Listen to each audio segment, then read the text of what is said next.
This video is courtesy of BrainyBuyer.com, your shortcut to smarter shopping.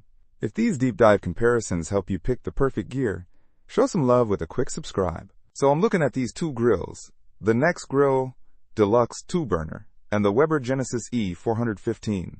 Big price difference, huh? Yeah, the Weber is definitely in a different league, price-wise. Almost 4 times as much. But let's see what you get for that extra cash. Okay. The Nexgrill has 401 square inches of cooking space and 2 burners pumping out 28,000 BTUs. Seems decent for smaller cookouts.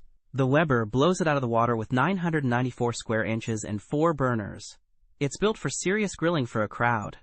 Plus, those pure blue burners are supposed to give you super even heat. Even heat is key. I hate having hot spots. The Nexgrill claims to have an even heat cooking system too, with angled flame tamers.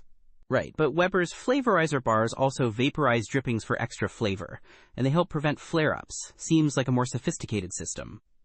True. And the Weber has porcelain-enameled cast iron grates. The Nexgrill has porcelain-coated cast iron. Is there a big difference? Porcelain enameled is generally considered more durable and better at retaining heat. Cast iron is the key here, as it retains a lot of heat for searing. The Weber also has a grease management system, which sounds super convenient.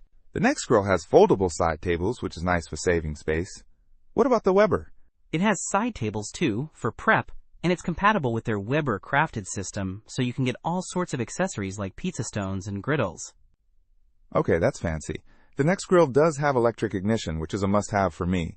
Easy startup is important. The Weber has that too. Honestly, the Weber seems like a more premium long-term investment. It's heavier though, 205 pounds compared to the Nexgrill's 70 pounds. Yeah, that's a big difference. The Nexgrill is more portable with its casters.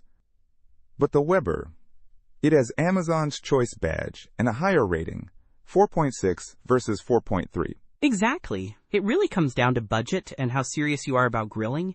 If you're just doing occasional burgers, the Nexgrill might be fine. But if you want a high-performance grill that will last, the Weber is probably worth the splurge. Don't miss out on our next in-depth review to help you make smarter purchasing decisions. Hit that subscribe button and the notification bell so you're always in the know.